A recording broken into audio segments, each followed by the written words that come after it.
देवी जी थी, कहानी आता है दृष्टांत।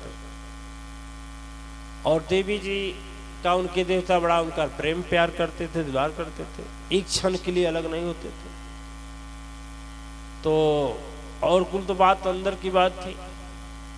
एक बार की बात हुई, वो कहीं नहीं, यदि चलिए ना, जब रोड पर चले तब भी हमको कंधे पर बैठा लीजिए। वो बोले कौन नियम है, लोग देखेंगे तो क्या बोलेंगे, कहीं कुछ भी बोले, बोल बैठाते हो कि हम दूसरी शादी करें।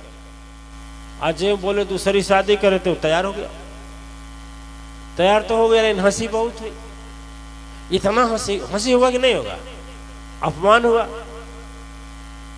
पत्नी बड़ी खुश थी कि चल अब लगा है कि तू मेरे बस में है, अब लगा है।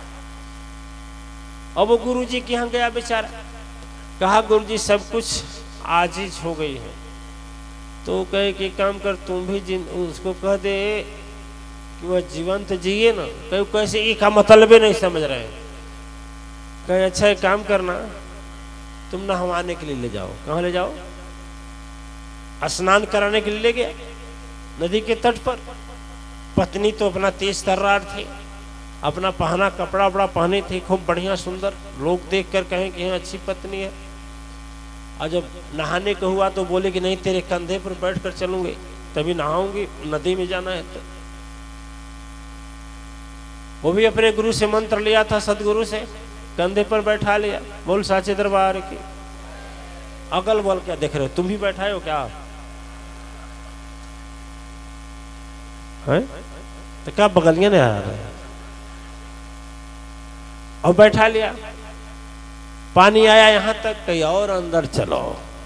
पानी आया यहां तक, मन वो जब अंदर जाता है तो पानी बढ़ता है ना, कमर तक पानी आ गया। बोला और अंदर चलो। कहो घबराओ नहीं, हम चले रहे अंदर। चलो। कहा तो हमको तैरने नहीं आता। कहते घबराओ नहीं। यहां तक चला गया, लगी चिल्लाने। कहा नहीं नहीं बस यही। कहा नहीं नहीं और आगे। कहा नहीं अब तुम्हारा समाप्ति कर दे, अब तुम दूसरी शादी करोगी, लो तुम हम ही कर दें इसी समय तुम्हारा। चल आज जब यहां तक पानी आए तो लोग चल रहे नहीं नहीं नहीं नहीं नहीं नहीं, नहीं। अब समझ में आ गया जीवंत का मतलब क्या।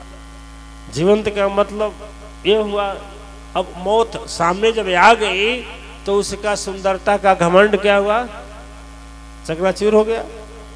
पत्नी को, पति को वश में करने का जो एक जज्बा था वो समाप्त हो गया। देवियां, सभी देवियां हैं, हमें सब नहीं कहना चाहिए, लेकिन देखिए मातृशक्ति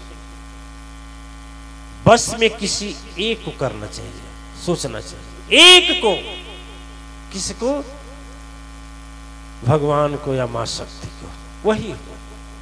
और दुनिया को किसी की बस करने के चक्कर में पड़ोगे ना तो निर्वश हो जाओगे और बेबस हो जाओगे, सचमुच हो जाओगे, मान लो, रोना पड़ेगा। और यदि भगवान या मां शक्ति को अपने वश में कर लोगे ना, हा, जिंदगी मजे में गुजर जाएगा। ठीक है? तो इसलिए पुण्य आत्माएं, तो जब वो देखो, जब उसके मौत नजदीक दिखाई देने लगी कि मैं मर जाऊंगा, तो चिल्लाने लगी कि नहीं नहीं बस बस बस रहने दो। अब जीने की इच्छा हो गई। क्या मैं कसम खाती हूं कि अब फिर तुमको ऐसा नहीं करूंगी। घमंड का उसका घमंड चकनाचूर हुआ, अभिमान चकनाचूर हुआ। और जब अभिमान चकनाचूर हुआ दिव्यात्माएं, तो उसे पति भी परमेश्वर लगने लगे, है ना। तो ज्वलंत जब जीते हैं हम, तब हमें हर जगह अहंकार विदा हो जाता है और हमारे मन में प्रेम परम शक्ति सत्ता के प्रति उत्पन्न होता है। और हम वही ज्वलंत जीना होता है, ज्वलंत होश में जिए। ध्यान करता है कोई, ज्वलंत नहीं करता है। पूजा करता है, ज्वलंत नहीं करता है। ज्वलंत इसलिए नहीं करता है, जुबान तो बोलती है लेकिन मन वह नहीं सोचता है जो जुबान बोल रही है।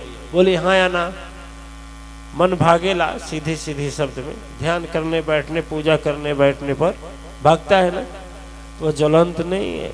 जब पूजा करने पर भागता है तो संसार के काम करने में नहीं भागेगा, भागेगा नहीं भागेगा, वह ज्वलंत जीना नहीं। अश्वमेध, मेघ मने होता है बादल, नेक मैंने क्या होता है? ऐसा जियो, सो जैसा मत जियो,